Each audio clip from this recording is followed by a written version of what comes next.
just now formally beginning. So very warm welcome, Mr. Vishwanath. So pleased to have you on this session. And just for my audience, I want to share that you all know Mr. Zen Rainman. That's the name with which he is famous. He is a person who is so inspiring that he left his, a steady career and he started working in the space of water from a very early time. I mean, that was back in 90s. Yeah, And 99. yeah, 99. And if you ask him what exactly motivated him to do that, he will never see story coming out like that. But then his entire journey is such an inspiring story that many people after him have started working on the similar domain. And he has built something called Rainwater Club, and he is an advisor at Biome Environmental Solutions, and he is also on the advisory board of Argyem, and he is an avid writer and reader, and he follows Buddhist school of thought, and that is how actually this name came in, Zen Rainman, because Zen philosophy is what he follows. And so without doing further ado, I would request our special guest to very briefly take us through the initial imprints. I know that you are born in North India. I mean, the early part of your childhood is in North Yeah, India. yeah.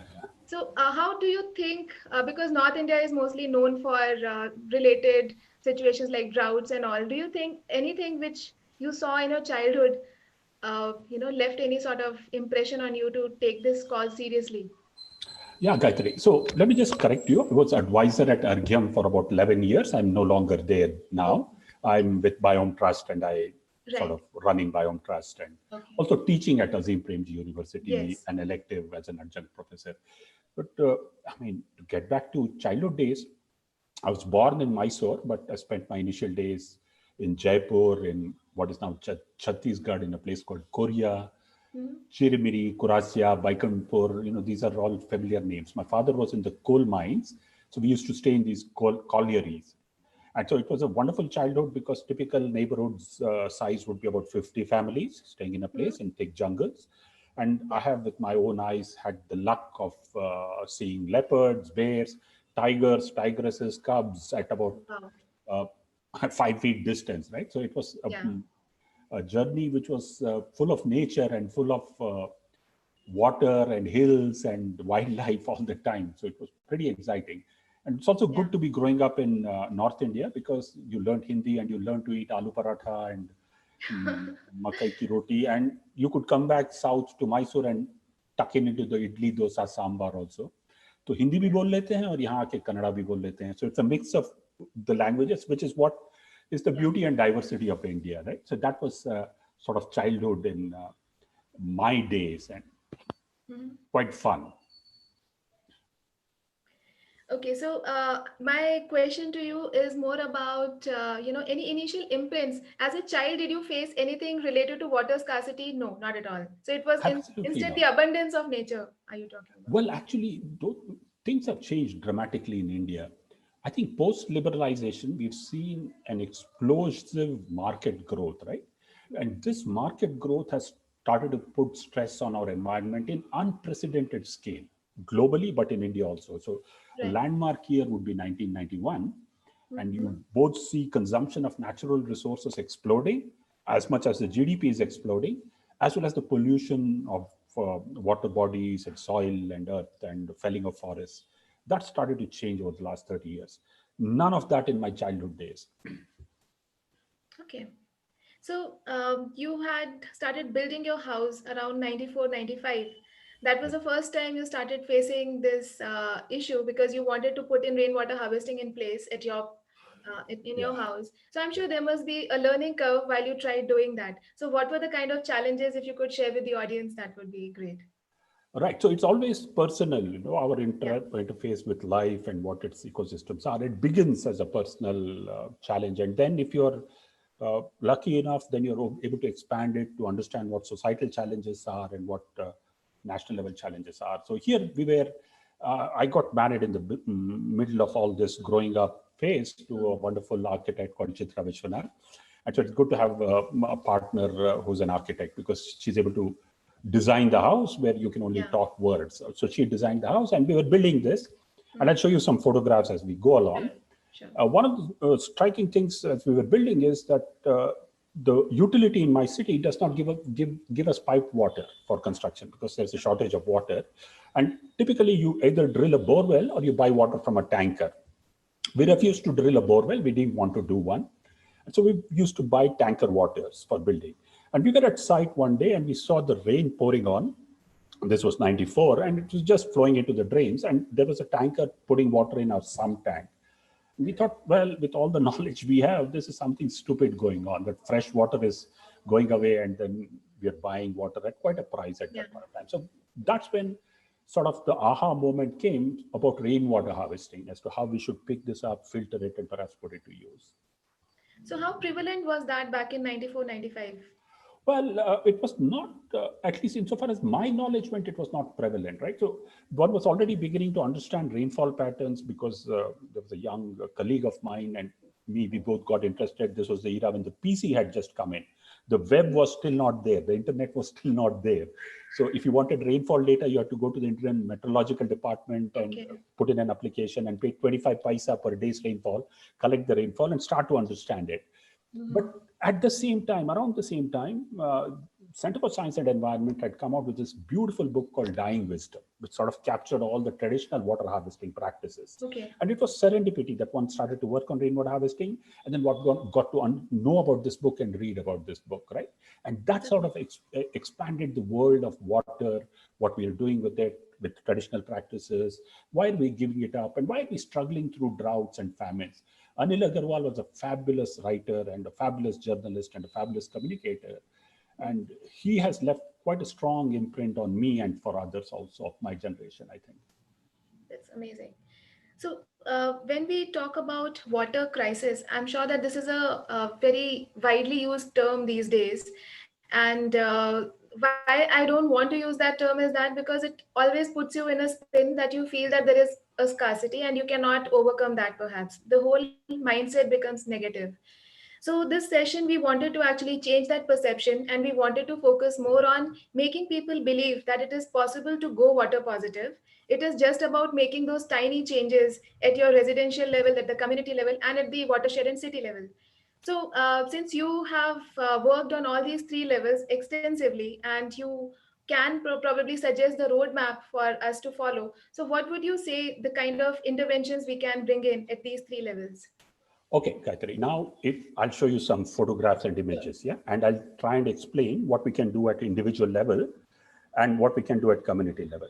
Yeah. But as I share those photographs, remember also that this is very contextual, right? So I'm talking about Bangalore, I'm talking a particular area in Bangalore and a particular kind of development. So, so the audience, which is trying to listen into it, has to remember that it's very contextual. But here's a gist of the possibilities that are part of the solutions. Sure. So shall I start to show those photographs? Yeah, please. Pawan, could you? Yeah, yes, sir, you are. So now these images will hopefully talk to you, right? We called our house Sans Souci. That's no problems. Hakuna Matata, no problems. We thought, okay, that's a good way to start a nomenclature for a house, right? And this was a time where we were influenced by an architect called Laurie Baker, who was a paragon of simplicity in architecture, used local materials. His was a Gandhian and a Quaker philosophy, and that was strongly influential in terms of design. We were lucky also to be part of a city which had the Indian Institute of Science, and a brilliant scientist called Amulya Reddy, who was a pioneer of sort of what you would call appropriate technology in India. And Indian Institute of Science was developing what is called earth architecture, building with earth, right?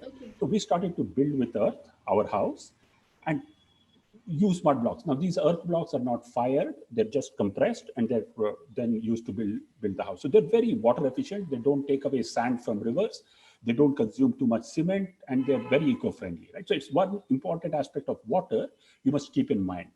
The other aspect is to design well, right? So if you design homes well, you'll figure out that you can do a lot with the home itself. So what Chitra did was to build in a mezzanine, but also a basement, right? And you'll see the cross section of the house there. The basement is at the bottom. That basement gives us enough earth to make the whole house, but also another house. Yeah. And the basement is a very cool space. It never goes about 22 to 23 degrees Celsius. So that's our summer capital. That's Simla for us. And then the mezzanines are there. The mezzanines are part of the top house. I'll show you some photographs. That's our winter capital. No? That's like Delhi. Right. Here you go up into the mountains, we sink down into our basement during summer, and we go up during winter, right? So it's important to design the house in terms of climatical parameters. So what we did was also this is our basement, lovely basement with a table tennis table, but now it's an office. During COVID times, the table has been folded up and has been taken away to another office. You'll see that you can design it and light it up well with solar electricity and solar energy, and it's a real cool space. And this is our, what you call, living room and kitchen together. Open space, open volumes, you don't need a AC, you don't need a fan. People would typically say that in Bangalore, we never used to use fans. Even now, you don't need a fan in Bangalore if you're able to design your house well and able to adjust something. So that's an important part of water. Energy and water are closely interlinked. The less energy you use, the more water you're saving somewhere, right? And that's the mezzanine that I was talking about. A space on top with a filler slab roof where you could actually spend time reading and relaxing and studying and internalizing whatever you're wanting to do. And this is the fundamentally fun thing also. On the terrace, we grow rice, right? Wow. Rice paddy. Now, this is just to shock people, also the potentials of what can be done in a city roof, because cities are seen as destroyers of agricultural and ecological spaces. True. But we argue that a building, if it takes away the topsoil and keeps it away, and once the building is done, you plonk it back on the roof, then you have not lost any ecological space. And you can then be making it an agriculturally productive space. So the question arises, why rice? Well, why not? You can make lovely kheer out of it. And then you figure out that you don't actually need too much water to grow it, right? And then on the rooftop itself, for the rice cultivation, you can harvest rainwater. Yeah. In Bangalore, we found 970 millimeters of rainfall for 100 square meter roof area, which is what we have. It's about roughly 1 lakh liters of rain, 97,000 liters of rainwater every year. Now, you can catch it in a clean roof and store it in these rain barrels using simple filters. I've shown some of these collage of photographs. This drum gives us all the drinking and cooking water we need for the whole year. And we check for bacterial quality using that H2S wild test, the small bottles you see at the bottom. It's a simple test developed by Manja et al. From DRDO in Mysore. And you just pour water, observe it for 36 hours. If it stays brown, there's no bacteria, you can drink the stuff. If it goes black, then you have to filter it or boil it.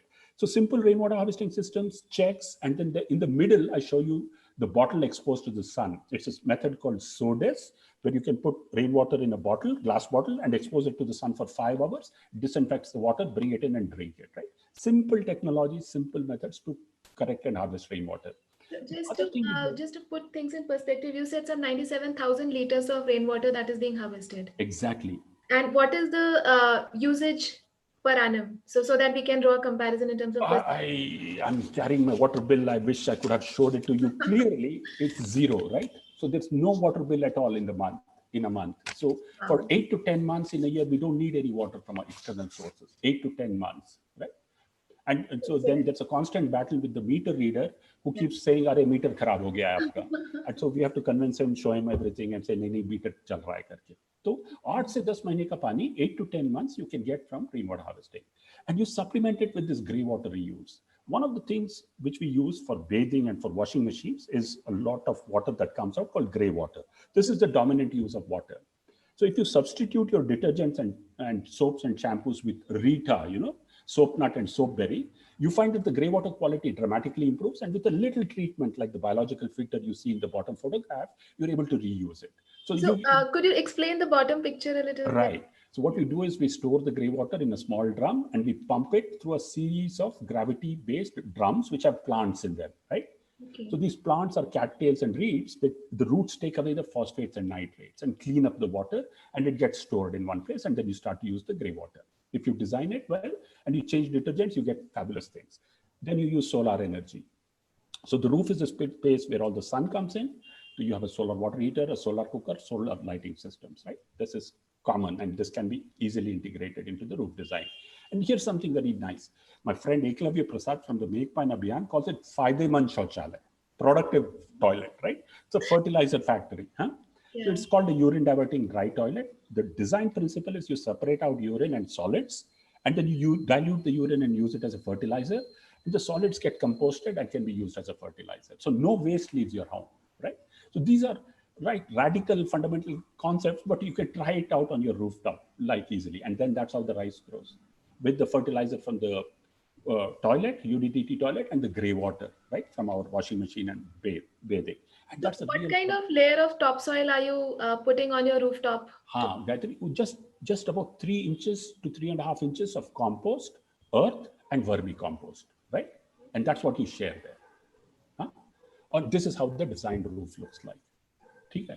अब यहाँ पे there are 2 million such homes in Bangalore. The whole of 65% of the city is rooftops.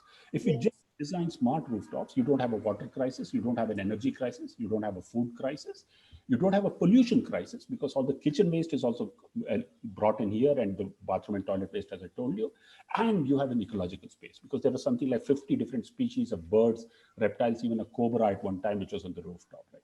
So you don't lose on biodiversity. So it's possible for us to design our habitations, our homes and our home buildings to be more eco-friendly. And that's one very profound step we can take in India where we manage energy security and water security.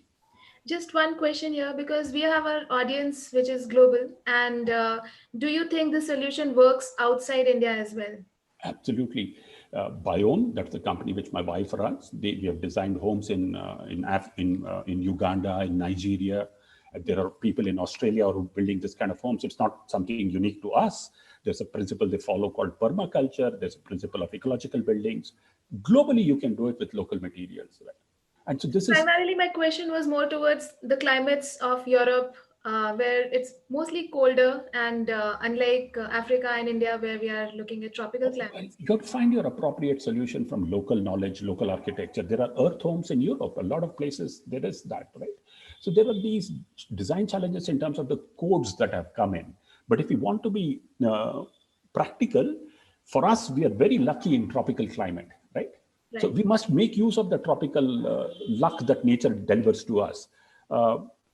My commiserations with our partners in Europe, but they'll have to find their own solutions. I'm sure they'll find it out. Straw bale homes, many other things are possible. That's great. So you're saying that in Bangalore alone, we have some 6 million house, 2 million homes, 2 2 million, million buildings. Yeah. and each of the billion can, I mean, each home can make their own Yes. water. Rainwater and energy solutions. We have the single largest number of modern earth homes for any city in India, in the world. Actually, we have more than 10,000 earth homes in Bangalore city, right? So Okay. actually it's growing. 10,000, is it? 10,000 modern earth homes. Wow. Yeah. So it's possible to expand it to a large scale, and the building bylaws and property tax can influence it and incentivize it also if we look at it, because we have Currently, we are not having any such incentives, because that was one of my questions, that how is, yeah. Filhal, though, rainwater harvesting is mandatory, so Yeah. therefore you have to do it. Solar energy is mandatory, so you have to put a solar water heater, but there is no property tax incentive. Yeah. Okay. So that should kick in. All right. So I'll just share two more slides, which are taking this individual home to a community level, right? Yes. So I'll just explain now. This is on the right, you see, this is a gated community called Rainbow Drive, full of wonderful people and a lovely association and people who are The interested in that. Sarjapur opposite to Wipro, is that the same? That's right. Rainbow Drive, right? Bilkul, opposite to Wipro factory. This is 36 acres, 360 plots. What Rainbow Drive did was something phenomenal. They just banned private bore wells. In India, private bore wells are everywhere. We are the largest user of groundwater, as you said, right? Our city alone has 400,000 bore wells. Yeah, we take out 500 million liters per day in Bangalore. Every house here would have drilled a bore well. 360 houses, 360 bore wells. So आप समझ सकते हैं, you can understand that 360 straws, same Coca-Cola bottle, everybody competing with each other, and the bottle is gone. What they did was they said, no, 3 straws will share whatever is there, which comes out. Yeah, put a meter and put a tariff. But 360 people will recharge, will make recharge wells, make sure that rainwater harvesting goes into the earth. With the monies they collected from the tariff, they invested in the wastewater treatment system called Phytored, which is on the top left, right?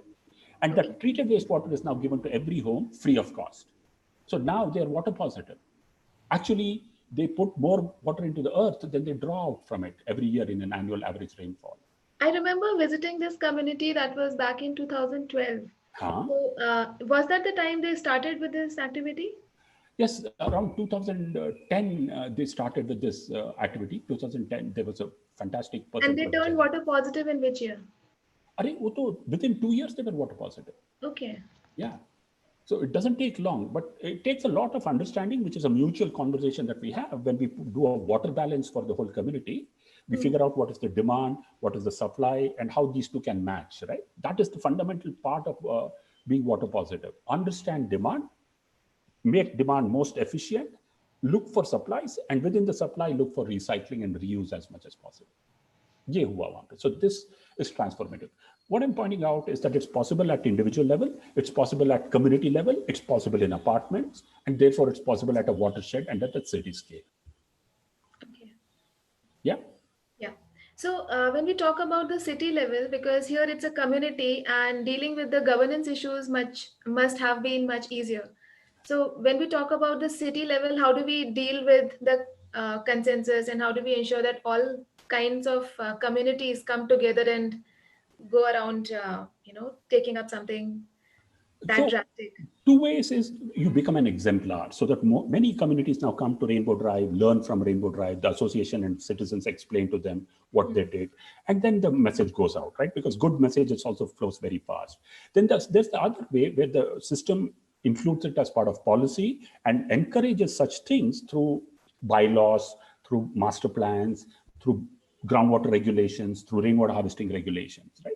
So the groundwater regulation in Bangalore, unfortunately, has not caught up with making groundwater a common pool resource. It's taking time because it's a complex thing. But rainwater harvesting is mandatory, right? So slowly you persuade policy and law to start to follow good examples on the ground and then scale it up through replication. Mhm. So I'll here connect it back to the restoration of ecology because we're talking about the cityscape and watersheds at that scale. So one of the initiatives that we had started with at Buzz on Earth is called Mission Prakriti, and we are trying to grow a lot of city forests and farm forests. So farm forests are of course grown in remote villages, and we are actually providing livelihood opportunities to farmers to grow these farm forests. And this is through a special technology called Miyawaki. It's a special version of Miyawaki, which is actually much cheaper in terms of execution. And the whole concept is to create several carbon sinks so that we are able to regulate the water patterns, the groundwater recharge. And one of the pioneer ideas in this whole concept is use of vetiver, जिसको हम हिंदी में खस बोलते हैं. बिल्कुल. So vetiver is a wonder grass, and what we are doing, we are using that extensively in order to replenish the fertility of soil as well as to, make the roots penetrate deep into soil and increase the groundwater recharge. So I'm just presenting that as an example here because you have extensively worked in this. Can we show how exactly this could work from an expert? If you, I mean, can make this as a equation, then there is no proof required. Yeah. So well, actually, the cities have to think of the kind of trees they grow. One Correct. of the things we've learned is a simple thing. Let's say you plant Rita trees, soap nut trees. Soap mat. It takes about 6 to 7 years to grow, but then it gives a lot of fruits. Now, if every street had one Rita tree, all the soap and detergent requirement of the whole street could have been met by Rita, right? Okay. So you have to think what is the urban use for trees and Yeah. do appropriate planning. It's not to say that you just plant Rita, but don't forget Rita and put that also in your mix. Pongemia, no? Karanj, as it is called. Pongemia, yeah, Karanj tree. Now, Pongemia is a very shady tree. It's a very hardy and natural tree. And the seeds are used to make oil. A lot of urban people pick up the seeds and sell it. And that oil is also a biofuel, but it also used for lighting temple lamps. Yeah. And it's a very wonderful tree. So Pongemia can be integrated. Castor can be integrated. We have a whole palette of trees which you call food forest, but you could call this as an urban need forest, right? And if you Correct. plant these and include it as part of your tree planting and your forest within a city, Yeah. then a lot of this would provide livelihoods to people as well as services. Yeah. Of course, you need patches and pockets of green and you need continuous green as much as possible. And that has to come from a natural forest. We should always remember that you cannot replace a natural forest with a plantation drive things, right? Absolutely. But in an urban area, you have to be strategic. You must have biodiversity with natural trees, but also useful trees for urban area. Mhm. So that's one way of looking at it. So how do we, make a case for the fact that forests will replenish the groundwater table and Hmm. also rebalance the rain cycle. Correct. How do you make the case? Yeah, I mean, how do we prove that scientifically? Oh, there are enough and more papers now out to suggest what forests do, old forests do, right? Uh, One striking feature, for example, is that the roots talk to each other, yeah, through microfungi, through fungi and other things. But also, when the roots in the soil die, they are eaten by termites, but they leave capillary spaces for water to percolate down. Mhm. So even a dead tree and a dead forest and a dead root zone is very important for recharge. We know the moderating impact of forest in terms of rainfall runoff. We are seeing the consequences in Kerala and Kodagu, where old forests have been lost, that you have landslides and you have quick runoff. And after a record rain for a year, for a century, within the next 2 months, you have drought because Oh, we lost the old forest growth, right? So that is not necessary to establish at all. But let's also not look at it from an instrumentalist point of view. No, we don't have to look at forests. Okay, ye kaam karega hamare liye. Forests are needed for their own reason, for them to be there for biodiversity, for oxygen, and also for recharge. We we have to conceptualize it and live and yeah, suggest that man is a part of nature, right? That true. we have to have nature and human beings together at all points of time with biodiversity as a Is very there a big. role of biodiversity in this whole water equation when we talk about it? Absolutely. I mean, we are learning so much. You know, the best water harvesting that can occur all across India is in the soil. So Hmm. the soil is the largest holder of water. It's not aquifers, it's not rivers or lakes, it's not glaciers, it's soil. Yeah. Okay. And if you have organic carbon in soil, the higher the organic carbon, the more water retentivity it can hold. Yeah. So, as a rule of thumb in Bangalore, 75% of the rainfall is held in soil. It's only 15%, even 10%, which actually goes to aquifers. And it's 10% which is runoff, right? So if we work on soil, and how do you work on soil or how do you make soil productive? Is by ensuring humus and organic carbon. And where will that come from? It will come from old forest growth. It will come from leaves which fall. It will come from trees which die and then decompose. Building soil would be the single biggest challenge for India. So is that soil across regions or it is only specific to Bangalore kind of soil? नहीं पूरे देश में see we have shown ourselves to be a very fecund population. You know, our population has been one of the highest for any place on earth right through centuries, right? Why has that been possible? Because our soils have been productive, right? It's the whole Indo-Gangetic belt, it's peninsular India. Even the desert ecosystem has its own beautiful ways of managing soil and water. No, there's a layer of bentonite below, and so it holds water in the Kadins, as you call it, and there's a lot of productivity in it in Rajasthan. So every region has its own particular soil, which is attuned to the biome. Yeah, and everywhere we can make sure that the soil is healthy and living. So that's a great point you have made. You have said that, I mean, the carbon that is trapped in the soil, that is the highest indicator of how much water can be retained by the soil. Absolutely, absolutely. That's a wonderful point. One more point that you made just before this was about energy. The lesser energy you use, the lesser will be your water requirement. So how do you connect the two? When India became independent, we had an installed capacity of energy generation which was less than 1 gigawatt. It's actually half a gigawatt. Right now, the installed capacity for energy is 350 gigawatts. It's Okay. exploded. Hydroelectric projects which generate electricity stop river flows, cause reservoirs, cause flooding. Thermal power plants, which is a major source of energy, consume a lot of water.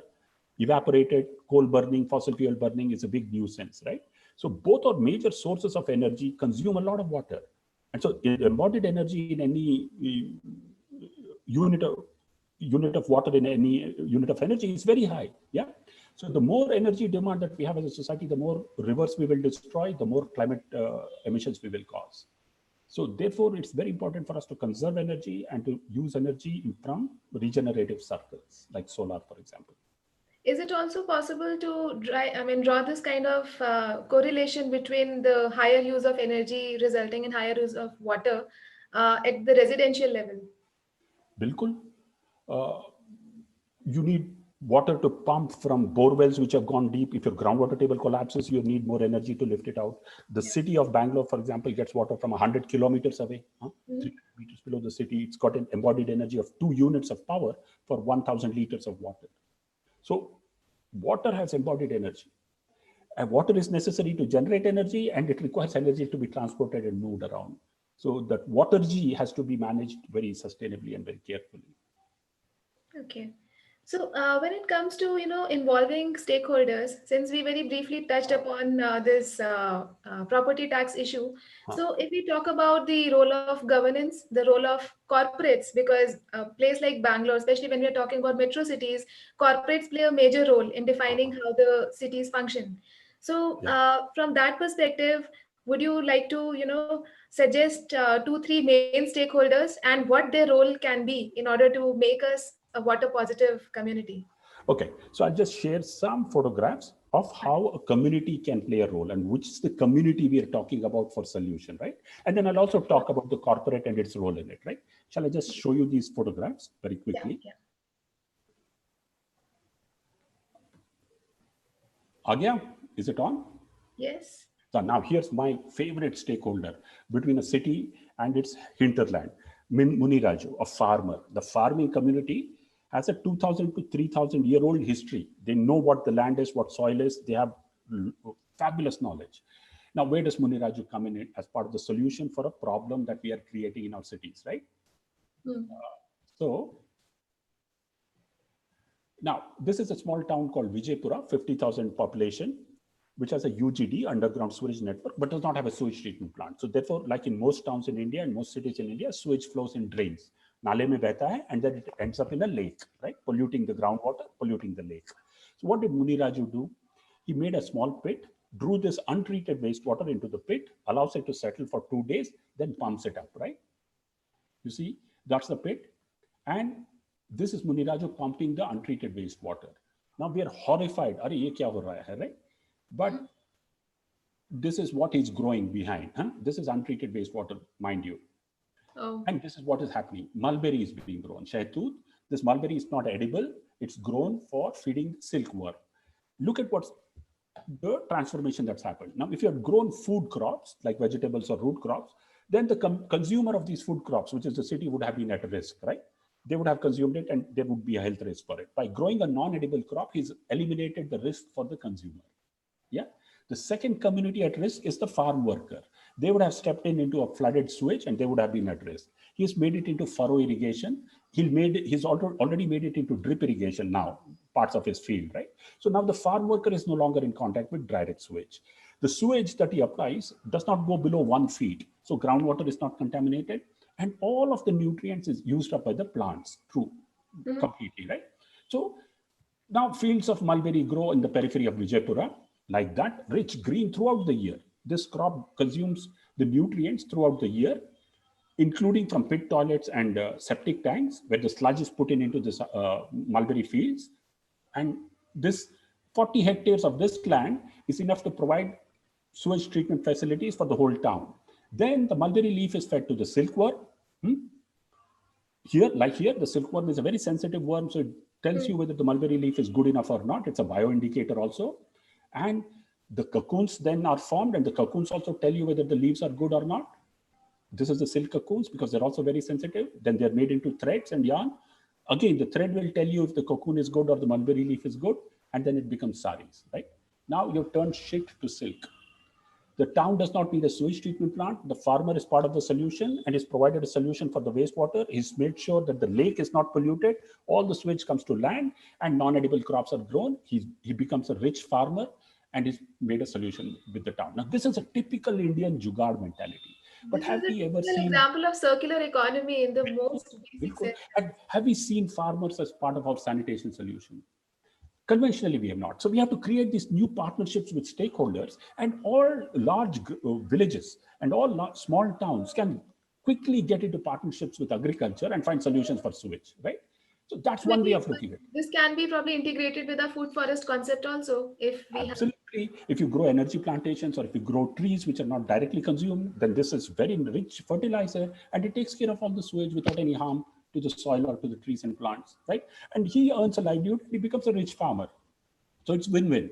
The challenge here is, should Muniraju pay the town for the sewage that he has got, or should the town pay Muniraju for the treatment he has given? That's a nice problem to encounter, right? Yeah. Who pays whom? Yeah, but those are nice issues to settle down. But if we keep our eyes open and look at it, yeah, that's one example of the community. The community of farmers as part of the wastewater and sanitation solution and the production solution that we need and livelihoods. You know that farming is in crisis, agriculture is in crisis, and water is at the root of the crisis. One solution there. The other is an urban lake. Again, I'll quickly run you through this lake. This is a lake called Jakkur in the north, where a community has come together with the institutions to find solutions with political support. What has happened? You have a sewage treatment plant up there in the circles.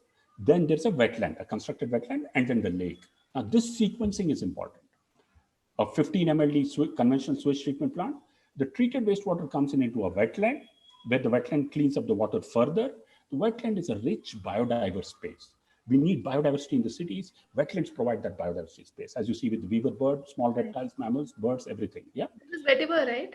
No, this is cattails, and this is floating water hyacinth, alligator grass, a wide species of plants in the wetland. Yeah. Then the water comes into the lake, and it provides livelihoods for fishermen. Who are the stakeholders here? The fishermen are stakeholders in keeping our lake clean. Not only do they get fish, so the city gets proteins, they get a livelihood, but they have a stake in keeping sure that the water hyacinth is not there in the lake, and the water and the lake is always kept clean. Then the birds come. Now the challenge is here again beautiful. A pelican gobbles 4 kgs of fish in a day. A kg of fish is 150 rupees. So that's 600 rupees without GST.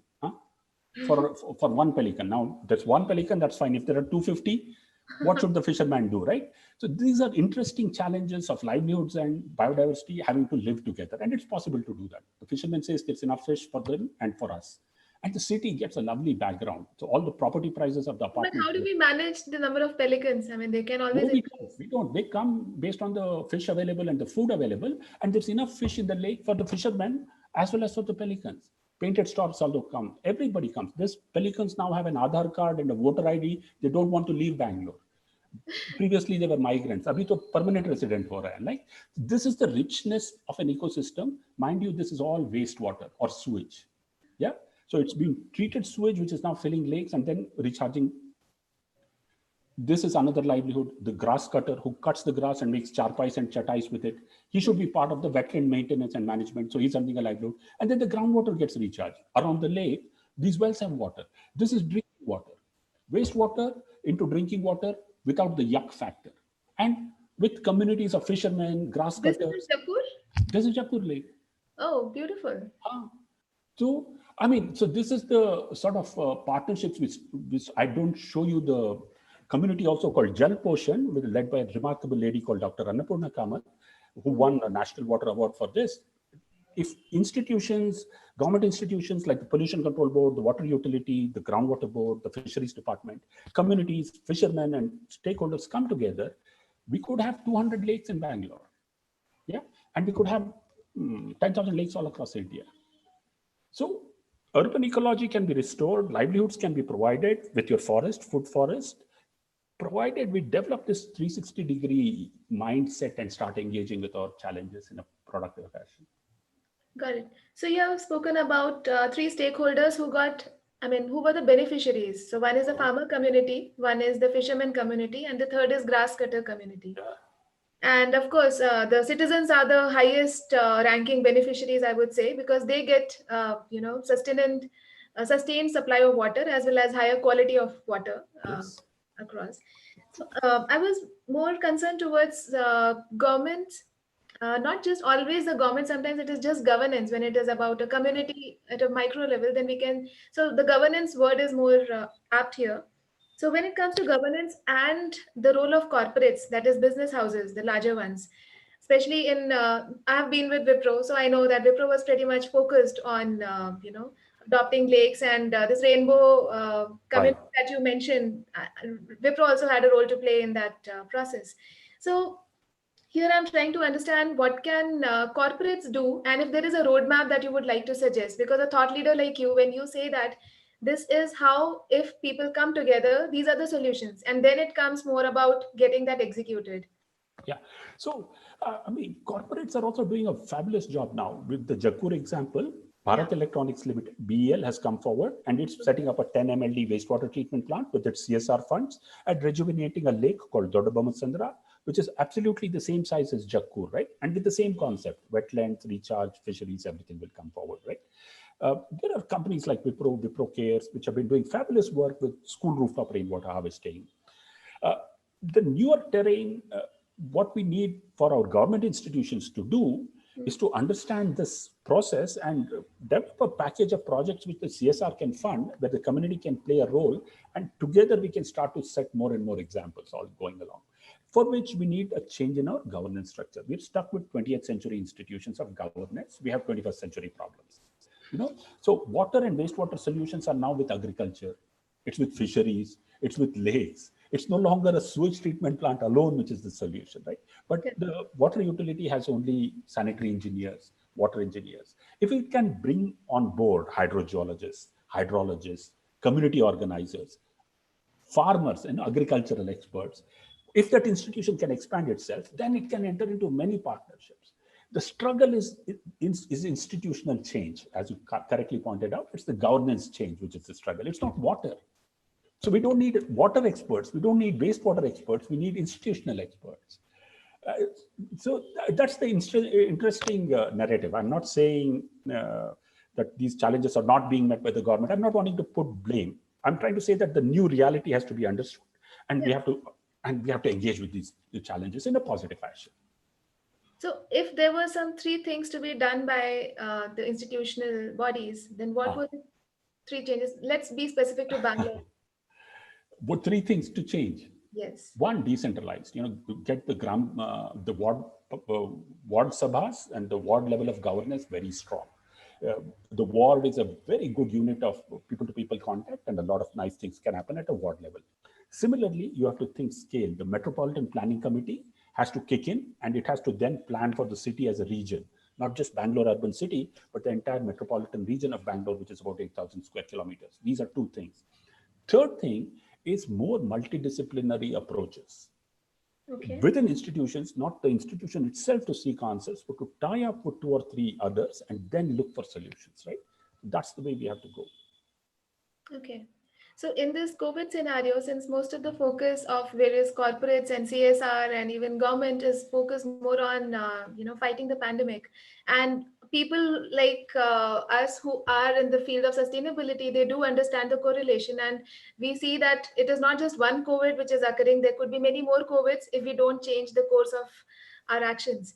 So, how would you correlate this pandemic situation with the water crisis and how it is going to affect it more? Because in the name of hygiene and sanitation, now use of water per house and per household is going to increase. And the kind of focus that was, because the well diggers and all, people will not be as much welcoming them to come and implement rainwater harvesting solutions. So, how do you see this scenario changing, and how we can play a role in making necessary interventions? Right. So we need to create the right narrative of the real problem and the real solutions. People have been saying already that climate change is the bigger gorilla in the room, even bigger than COVID, right? But it's somehow that climate change doesn't seem to enter into people's heads so easily. Yeah. Right. That what we need to do as a change and a response. And we must push these alternatives much more rigorously, but in a people-friendly fashion. Sometimes we become elitist in the ecological arguments we put out or the environmental arguments we put out. It tends to become very intellectual, right? And it tends to become very complex. And unfortunately or fortunately, scientists are not the greatest communicators, with due apologies. Of course, there are always a few who are great communicators. We need people science. We need an empathetic science. We need a persuasive science. And we need people to feel that they can become part of the solution easily, without any too much of a rhetoric. A person understands a well and groundwater and aquifer and rainwater harvesting if you talk about a well. But if you say rainwater harvesting and you put complex models, this is not for me, kind of an approach. So what is the language and metaphor of persuasion and communication we use? How do we become more sensitive in getting more people with us? Sometimes we make a moral argument with ecology and we're very happy with having won that moral war, but on the field, nothing changes, right? So it's not good enough to do that moral argument, right? But to get a people's argument going. And I think a lot of young people, especially young women, will lead the change. How's that for sucking up to you? Yeah, so I can even understand when you were saying the narrative. So of course, a media house has to play a role and tell the scientific story in a more people-friendly way, so that the engagement really happens. बिल्कुल. So of course, I mean, I take that as a cue, and whosoever shows the path has to lead it as well. So we will discuss that offline. हाँ. Um, नहीं नहीं, अब मेरा ये है कि गायत्री आगे बढ़ो, हम तुम्हारे साथ है. No, it's not that I am, हम आगे बढ़ेंगे. We are you have behind you. you have shown the way, so you have to lead us as हो well. गया. Because That's okay. Bangalore, of course, I mean, fond of this place, and this has beautiful climate. And seeing this become a victim of water crisis, I didn't want to put that question, but just since it has come as a part of the discussion, what is your thought about the Niti Aayog report and the BBC findings on the I this want to be scenario smoking of what they're water? smoking. I want to be smoking what they're smoking. You know, it's actually an exaggerated version. Uh, 70% of Bangalore does not have a water problem, but 30% does, right? The solution lies in extended distribution, making sure that the water connectivity is there to everybody, right? The solution lies in building the institution capable of delivering the water supply, that is the BWSSB, right? Resource is not a constraint. This distribution and access is a constraint. And with people's participation, the groundwater table can actually come up if we put our mind to it, and wastewater can be reused very easily. And we're showing that all that to happen. Perhaps sometimes it's good to drive a scare scenario into people, but it's too bad if we keep crying wolf all the time, right? Because then people lose a response mechanism to it. Yeah. We are not in the middle of running out of water in the near future. We can sort out problems if we come together to find solutions. So if we talk about BWSSB in specific, because they are at the right spot when it comes to doing most of these things, being the most accountable entity in the city to supply sustained quality and quantity of water. So what kind of activities have they taken into their purview? Oh, they have been fabulous in their response. You know, they were the first water institution in India, 1964. They were the first specialized water utility to be created. And every time the city has gone through a crisis, they've responded with a large water project, you know, for Kaveri first, second, third, fourth, now the fifth stage, which is running. So they have been doing the supply side dynamics for a long time. Yeah. Now the era is one of ecological crisis. So the BWS is placed to repurpose and reposition itself on how they should engage with the Kaveri basin, make sure that the old forests of the Kaveri are protected. Can Bangalore citizens not take responsibility for the entire basin? Because after all, we're getting Kaveri water. We have as much at stake as the Kodavas have in the upstream. How do we do this river basin management, river basin institutions, which will do justice, social justice for livelihoods, but also ecological justice? These are the kind of thinkings that the BWSSB has now to get it. And at the grassroots level, it has to start to democratize itself. They had a fabulous community organizer. Her name was Salma Sadika. That one lady on a Luna transformed the water connections to about 50 slums. Unfortunately, she's not there now. She's in quite a responsible position in the government of Karnataka. I hope she doesn't mind taking the name.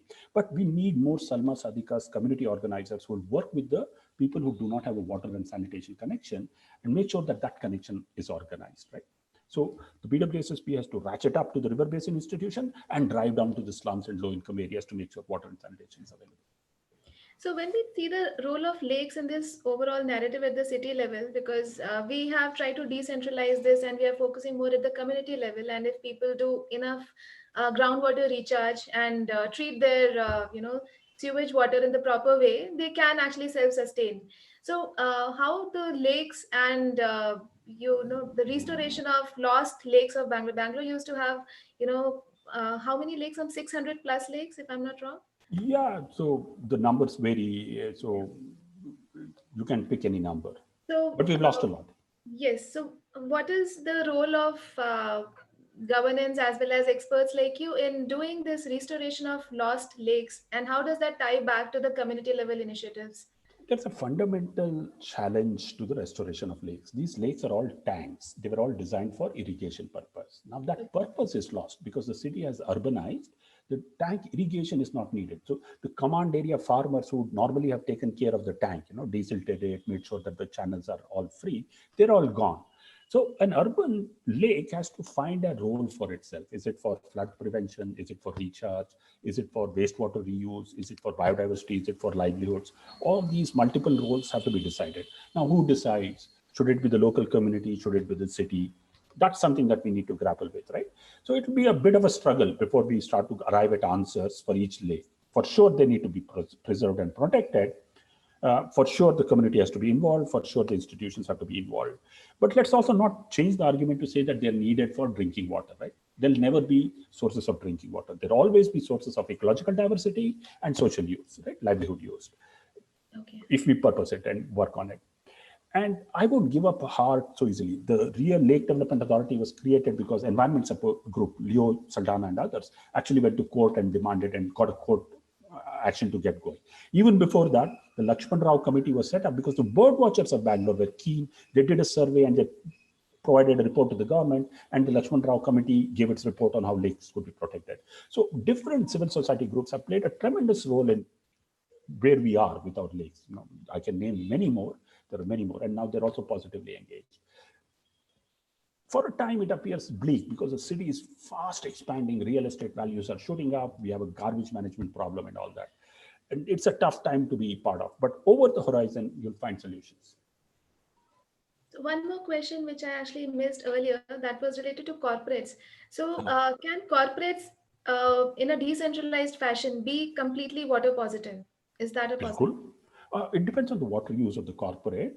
Now, for example, BEL that I mentioned is broadly water positive. The international airport takes tertiary treated wastewater from the city and becomes water positive. It sets itself a goal to become water positive in the future, the international airport, with about 40 MLD or 50 MLD. So it's showing that it can be done. Open wells in the airport have water, you know, in the airport area.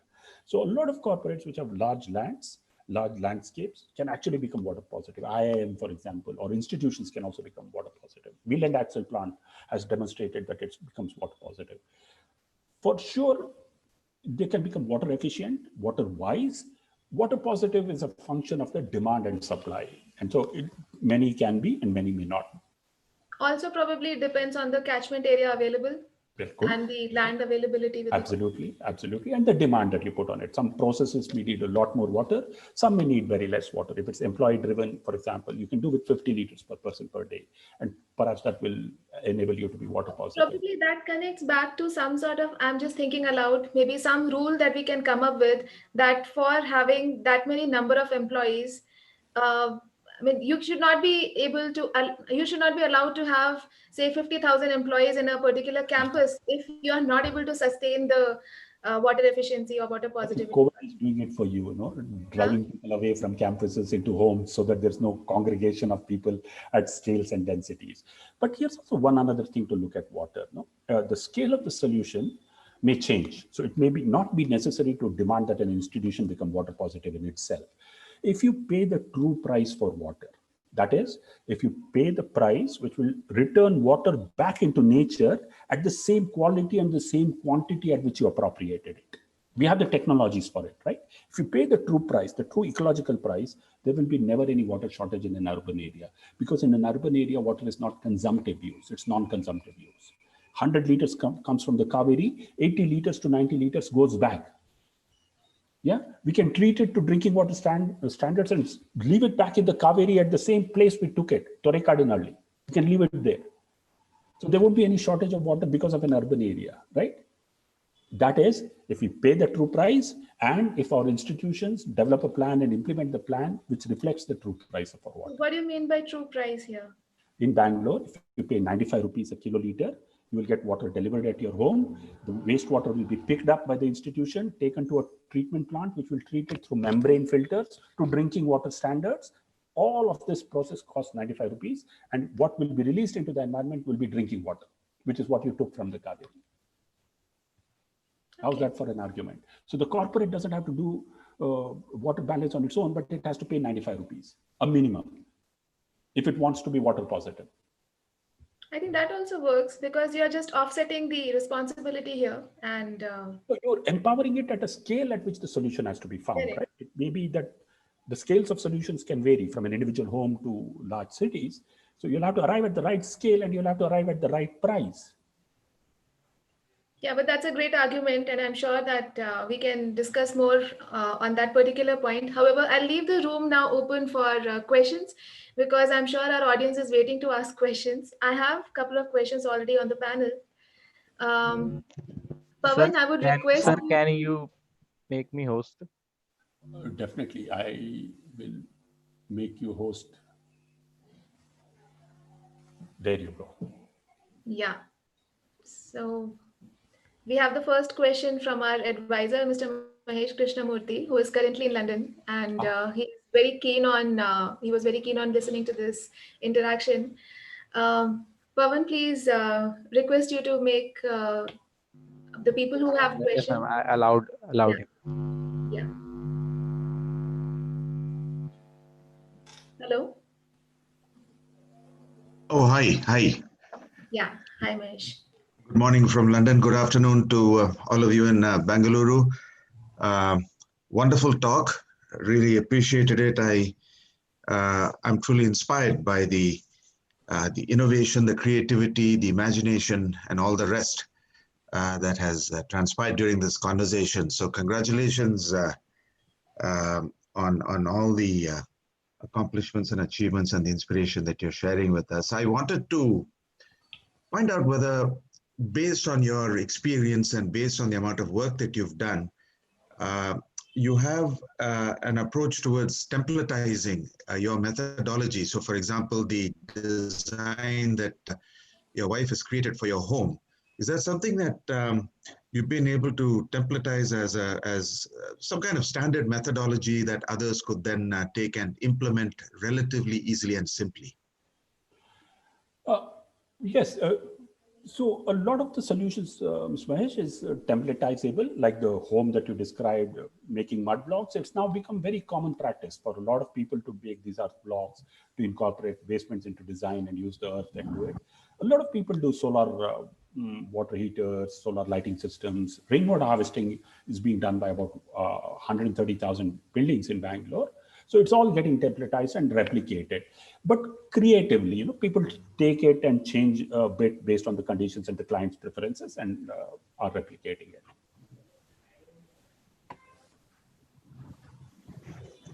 Okay, because I can, and that's great because I can envision the day when this becomes a repeatable solution or a repeatable platform that could spread very quickly, not just across Bengaluru, but across other major cities as well that are in dire need of the types of solutions that you have shared with us today. So the corporate background is showing, Mr. Mahesh. Yeah. Yeah, I mean, I hope that's good. Yeah, no. There's nothing good or bad in the world, right? Everything is perfectly fine.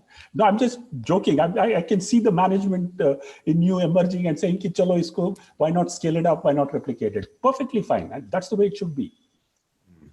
Katayama. No, absolutely. And at the end of the day, I think it all boils down to taking these brilliant concepts and finding solutions that are relatively simple and that can be implemented by aspiring households so that they can also benefit from the very benefits that you are enjoying, that you and your wife Chitra are enjoying, and also therefore benefit the planet and the environment in the process. Absolutely. So, Mr. Mahesh, there's a website we call bengaluru.urbanwaters.in. And that Bengaluru can be replaced by chennai.urbanwaters.in or pune.urbanwaters.in. And all this knowledge and information is up on the website. It's open source. Anybody can download. You have contacts for people who are going to do this who are able to provide this kind of service and so on and so forth with water and wastewater. Okay, great. So good. I'm thrilled to have had a quick interaction with Mr. Zen Rainman, and yes. AKA Mr. Vishwanath. So thanks a lot for this, and very much looking forward to staying in touch as we go forward. Pleasure. And thank you, Gayatri, for the opportunity. Thank you. Thanks. So we have one more question from Ms. Mallika.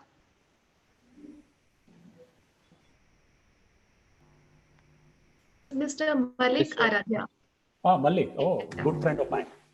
Okay.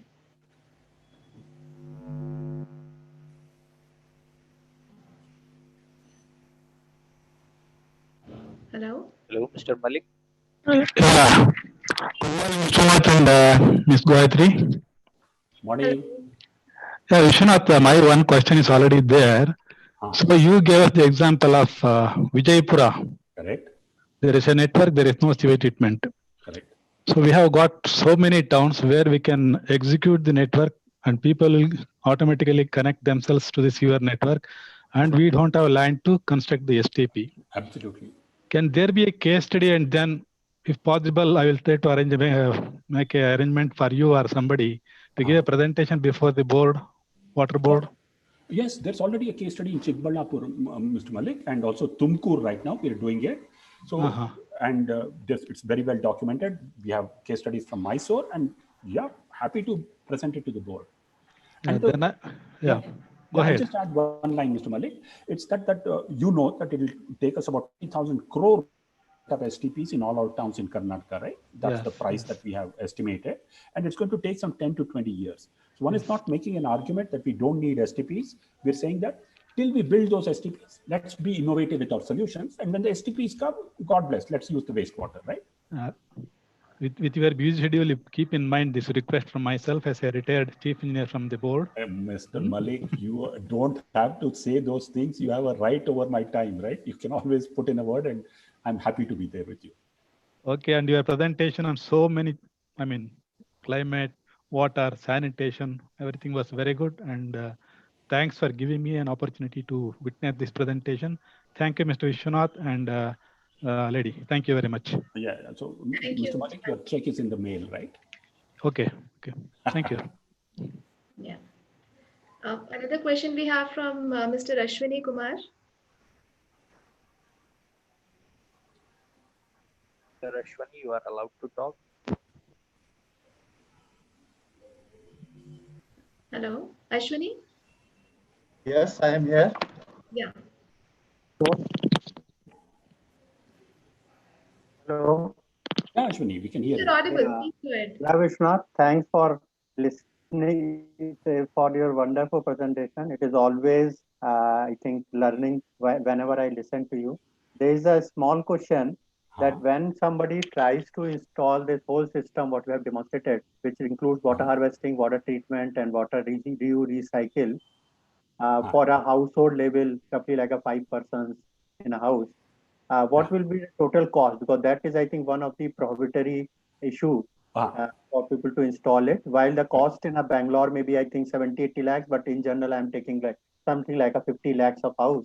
What will the roughly cost so that people can get exact idea as a percentage total cost? Yeah. So Ashwini, what I would suggest is that if you look at the cost of the finished product, then it becomes, in many cases, it may become prohibitively expensive.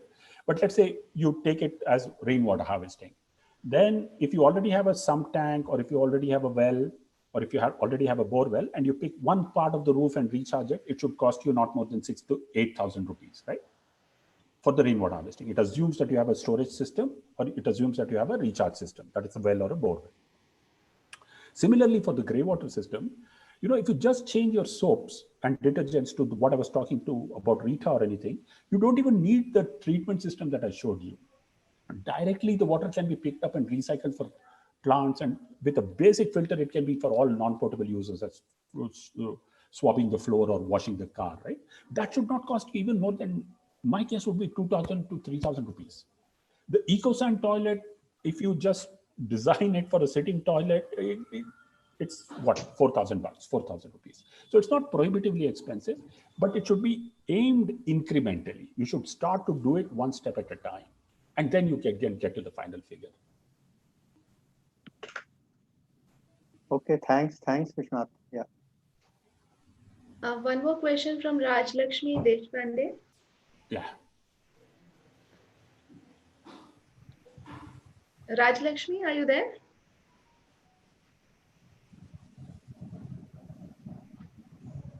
Hello. Yeah. Yeah.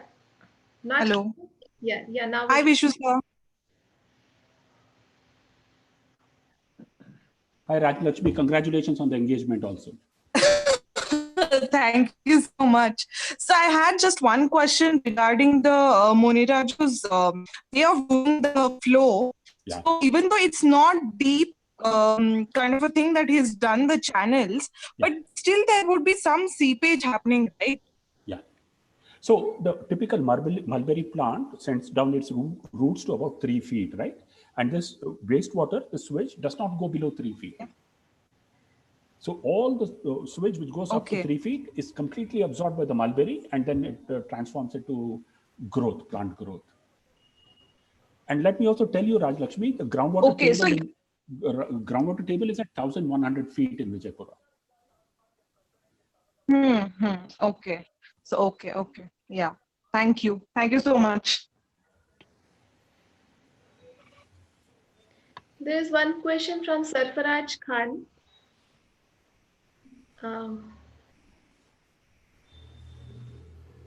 I'm just reading it out. Yeah. Please provide example of low-cost rainwater harvesting or separate webinar for the same, as a lot of people are not aware of how to do rainwater harvesting with low cost and its benefits. Just now, a good friend. Hi, good morning. Yeah. Yeah, good morning. I'm seeing the webinar from Abu Dhabi. Well, it is a very good informative webinar. And I just want to know that, like you have told that in 6,000 or 8,000, we can have a low cost rainwater harvesting. So do you know any company in Gujarat? Because I'm basically staying in Gujarat. Currently, I'm in Abu Dhabi. So I have a house in Gujarat and building. So I want to know how any contractor list is there or any information is there from where we can assign these people to implement this low cost rainwater harvesting. Yeah, Mr. Sarfaraj Khan, which part of Gujarat are you talking about? Surat, near Surat, between Surat and Ankleshwar. Oh, right. Close to Surat, right? Close to Surat, yes. Yeah, right. So I can try and dig out some people who do rainwater harvesting in Surat. There are quite a few people, and I could try and provide you contacts. I don't have it immediately, but an ordinary plumber can do the job. It doesn't take too much of design or detail. And in Gujarat, there are a lot of rainwater harvesting systems which are traditional, but are also modern and being done at rapid in many places. I point you to the website, bengaluru.urbanwaters.in. And if you send in an email, I'll try and link you up with people in Surat. Sure. Thank you very much. And just one more question. You have shown the example of how we can use the wastewater, So what about the smell? The smell is not coming from this wastewater from in the surrounding area or in the field? No. You mean the wastewater in the fields of the silk farms? Yes, silk farm. Yeah. Correct. The example. Actually, there is a bit of smell because wastewater will smell, but because the fields are large and there's a lot of wind movement, it just doesn't affect anybody at all. And farmers are pretty much used to smells because cow dung that they use or even the artificial fertilizers and pesticides they use has a strong odor, right? So there is a bit of smell in the pit toilet, but it's not so much when it's already applied onto land. Yeah, okay. Thank you very much. There's one more question from Kalpana Ramesh, and I think we'll not take any questions after that. Yeah, hi, Vishwanath. Hi, what are you asking me, Kalpana? I know. So I have this question. So most lakes, we have huge challenges in terms of no space at all to do anything like a wetland or some sort of a treatment wetland. It's impossible to do. I mean, there are literally buildings all around and no space. So in terms of in situ treatments, there's this treatment where you can cordon off hyacinth and grow it in restricted environments and treat the water, but keep removing the hyacinth and compost it and sell, or one such idea that I'm working on. Right. So are there any other, in situ kind of treatments that can happen for these challenging, spaces where you don't have space at all around the lake? Yeah, I know. So nothing to beat a conventional treatment plant, Kalpana. We need to collect sewage and make sure that it gets treated in a wastewater treatment plant because the loads now are so high that a wetland system is unable to cope with the kind of volumes that we receive. Absolutely. So we will have to figure out now the biological nutrient removal is also mandated by the NGT. So the plants in Bangalore are all upgrading themselves to remove phosphates and nitrates, and they're learning quickly on this area. We have to have conventional wastewater treatment plants, though they can be of a small scale, 5, 10, 15 MLD. Okay, what do you think about the hyacinth thing now? Hyacinth. Well, the hyacinth thing is a good idea, but hyacinth, is a very tough thing to manage. If you're able to manage it, wonderful, nothing like it, because it removes heavy metals and it removes phosphates really well. And it also provides a space for purple moor wren and so many other things. Yes. But it's a tough friend to have. Okay. Okay. Yeah, that's it, Vishwanath. Yeah. Always inspiring to hear you speak. Mutual. I always see you and the wonderful work you're doing in Hyderabad also. Thank you, Vishwanath. Okay, so I'll ask one question because I've been holding this question for a long time. So we have seen that agriculture is mostly the major sector when it comes to water consumption, more than 70. Hello. Can you mute the other participants? There's a lot of background noise. Anyway, everybody is done asking questions, so I'm just concluding the session now. Yeah. So given that, agriculture is the largest consumer of water, more than 70% of water is being used by agriculture. So when it comes to irrigation practices, the current irrigation practices that are currently known to people, that is drip irrigation, is that the only solution, or there are other jugaad technologies or other ways by which a farmer can, because it usually turns out to be very expensive. So what are the alternatives when it comes to irrigation at a low cost level? Well, I think the sort of villainization of agriculture with water consumption can also get to a limit, right? So typically it is said that 4 crops, rice, wheat, cotton, and sugarcane are consuming 70% of this agricultural share of water. And if we fix it, then we have fixed the water problem, right? And drip irrigation and sprinkler irrigation is shown as one way. But it's also seen that there's something called a Jevons paradox, that the moment you save the water in drip or sprinkler, it quickly gets occupied by the crop that is grown, the volume of crop that is grown, and then there's no water saving essentially. So if a farmer saves 50% of the water for 1 hectare of land, he promptly grows another hectare of cotton and then puts all the water to that cotton. And then the cotton gets exported, or there's a price crash and there's a challenge with it.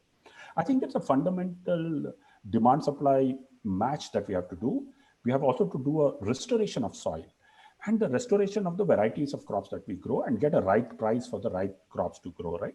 So nutritious food products will now have to start to assert themselves in the market and saying that we will value nutrition, we will value a particular crop over another, and then the sector will change. It will not come from merely drip irrigation and sprinkler irrigation, as we have found. Okay, great. So that brings us to the end of this discussion. I know that this is such an important topic that we may have to do, several repeat sessions for the same to get this put across. You wanted to say something? हाँ, मुझे बख्शो, बहुत ये ज़्यादा, सब यहाँ सब ज्ञानी है, सबको ज्ञान आता है, and everybody can exchange a lot of information, and it's a lot of fun also, that, Gayatri. And in this sector, if you're able to address the social challenge of livelihoods and poverty and inequity, and the ecological challenges of climate change and pollution, it's a wonderful world to occupy. Yeah. So that's great. And these were some very interesting insights shared by you. And if we can come up with a roadmap that we can present to these important stakeholders and try to get some of these executed at the city level and the community level. And if all the people who are listening to this and will be listening to this webinar, if they try to, replicate something in their household levels, we will be in a much better position. And this dream of becoming water positive will be a reality very soon. So thank you, Mr. Vishwanath, for your time and really appreciate the thoughts shared. Thank you, everyone, for being such a patient and interactive audience. Thank you.